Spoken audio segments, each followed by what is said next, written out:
నగరంలో సంచలనం రేపిన హత్యకు సంబంధించిన ముద్దాయిలను కాకినాడ 3వ పట్టణ పోలీసులు అరెస్ట్ చేశారు. ఈ హత్య ఇద్దరు ట్రాన్స్జెండర్లు చేయడం అందరినీ ఆశ్చర్యానికి గురిచేసింది.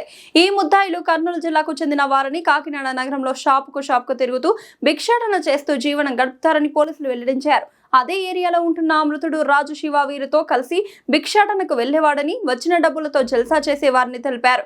ట్రాన్స్జెండర్స్ అయినటువంటి జెస్సీ, పప్పీలకు మృతుడు రాజు శివకు డబ్బుల విషయంలో ఘర్షణ అవ్వడంతో రాజు శివ తీవ్ర గాయాలవ్వడంతో కాకినాడ ప్రభుత్వ సామాన్య ఆసుపత్రిలో చికిత్స పొందుతూ మరణించడంతో ట్రాన్స్జెండర్స్ జెస్సీ, పప్పీలను ఈ రోజు కోర్టులో హాజరుపరుస్తామని కాకినాడ 3వ పట్టణ సిఐ తెలిపారు.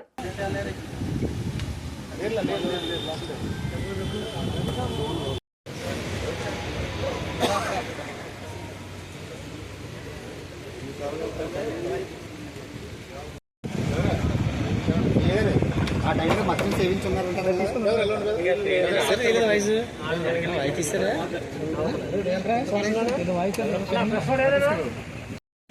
చూసుకుంటా క్లోజ్ తీస్తాను నాకు మీకోసం కుదరదు రేస్తాను భయ్యా.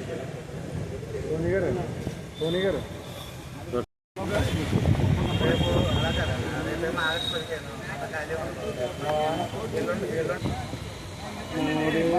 చూడండి సార్ అయిపోయిందా?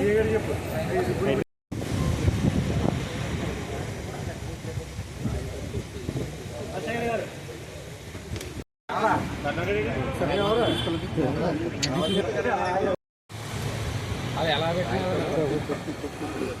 చూడండి సార్ ఒక్కసారి అప్పుడే వద్దు సార్, ఒక అరగంట పడుతుంది.